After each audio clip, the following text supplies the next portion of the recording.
And the premier game of the week, guys, comes on Monday night. New England Patriots and the Buffalo Bills. This has a lot of love coming in for the New England Patriots. This thing was sitting 3.5. It went to 3. It is now 2.5 at a couple of different books as well. So you can get the Bills under a field goal if you want to back the Bills in this one.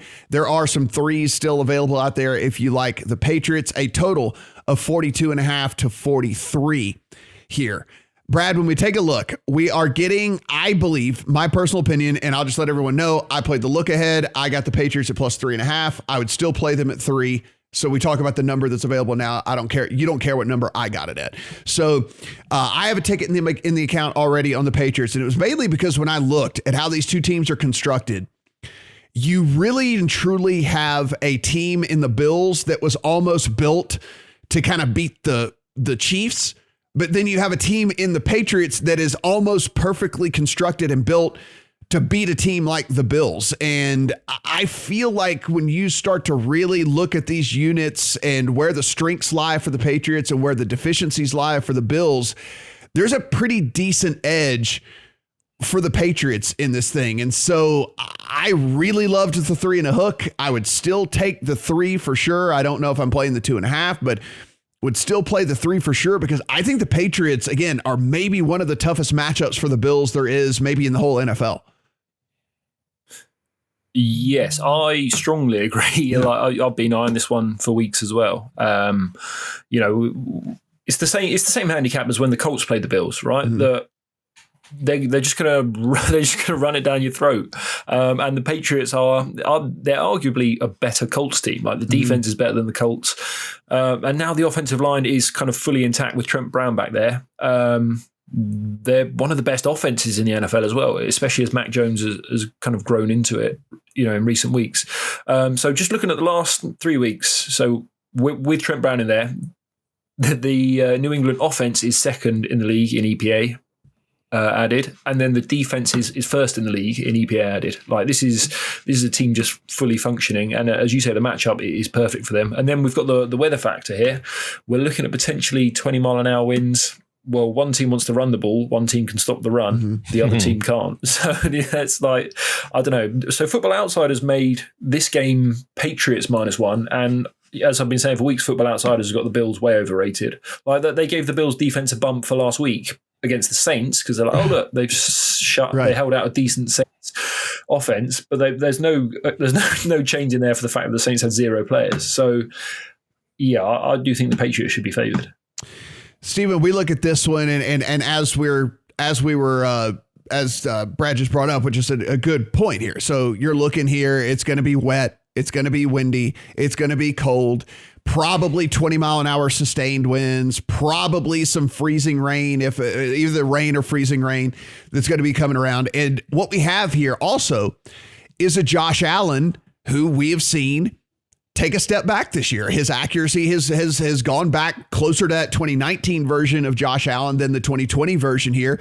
And so now you're going to get these a wet football in windy conditions and things like that to where they have to try and move the ball through the air. Cause again, like they're not very good running the ball and they haven't figured out who they even want to make active on game days as far as running the football. I mean, Zach Moss was a healthy scratch this past week in favor of Matt Breida. And so you take a look here. I just think that this New England team with that, 4 different guys that they feel comfortable running the football with and kind of just being an ugly, nasty, dirty situation here. I think this sets up perfectly for this Patriots team against the Bills.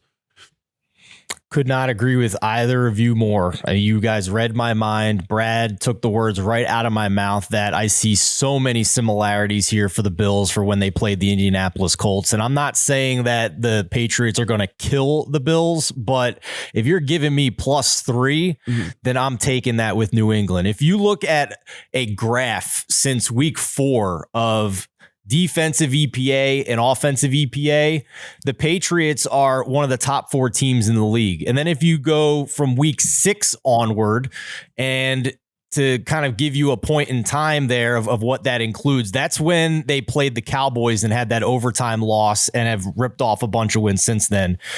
They are they have a wide margin between them and even the second best team in the NFL. That's how good this New England Patriots team has been. It's not that they're just winning games.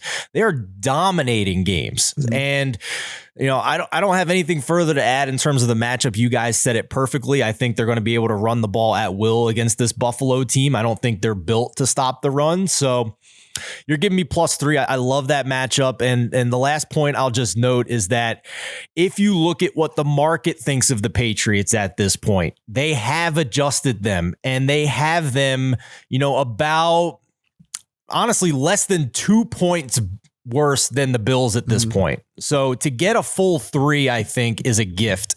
And I don't think that the market in terms of the closing lines and assembling these power ratings to this point is accounting for the specific matchup with how these two teams match up against each other. So all those things mashed together, and I think Patriots +3 is the play here.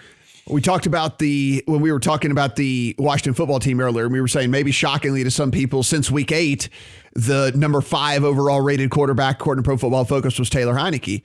Well, maybe to some people's shock would be since week 8, the number 3 rated quarterback in the NFL is Mac Jones. And the guy, because the numbers aren't always eye popping. And yes, he doesn't do the sexy stuff where he's escaping and doing these jaw dropping plays like a Lamar Jackson or throwing it underhand sidearm like Patrick Mahomes and all that. But the guy's just getting the job done. And the other thing that you can really look at is how good he's been with the ball as well. Only 3 turnover worthy plays over the course of that stretch as well, which, by the way, if you look at some of these other guys, 12 for Ryan Tannehill, 10 for Matthew Stafford, Wentz 7, Josh Allen 9, Patrick Mahomes 7, only 3 turnover worthy plays for Mac Jones. So he's making good decisions as well. And he's protecting the ball, and he's just doing what they ask of him. And there he is at the number 3 graded quarterback since week 8 in the NFL. And so I just think that there is a lot to love here about this. This might be one of my favorite bets. I'm not even going to say of the week. I mean, definitely my favorite bet of the week. It might be one of my favorite bets of the season, actually. And I think I will probably, I have the 3.5 in my pocket. I think I'll probably sprinkle a little bit on the money line as well. Is Tre'Davious White out too for this game? He is. Yes, he is. Yeah. I mean, that's massive. Yeah. I mean, that is absolutely massive for that defense, that they not only are having trouble stopping the run, but they are now missing one of the best cornerbacks in the league. I mean, you can't undersell that. Brad, what you feel about maybe a little plus 130, on the Patriots there? What do you think? A little plus 130? As I say, I think they're winning the game. Mm-hmm. I strongly believe they're winning the game. So well, let's have some minus 6.5. Yeah. There we go. Get some of that funky action. Yeah, we'll play some alt lines on this one as well. Guys, as always, everything we do absolutely free over the Lines of Play picks. So go ahead and take a look at all the written content over there that Steven and his team have going. It's awesome stuff every single day, cranking out a ton of different things. Go ahead, subscribe to the YouTube channel. It's absolutely free. And also, we're doing a huge giveaway before the first of the year. So all you have to do is be a subscriber. You're automatically entered for all of that. Also, over on the Lines Discord channel, there's a little button at the top right-hand corner. Be sure and join over there. We're talking college basketball. We're talking NFL. When golf cranks back up, we'll be talking golf. So we're talking all the different sports over there as well. So be sure and come join the conversation in the Discord channel. If you want to follow Steven at Steven Anders1, you want to follow Brad at Brad Allen NFL, you want to follow me at Matt Brown M2. For Brad, for Steven, I'm Matt. Talk to you guys next week.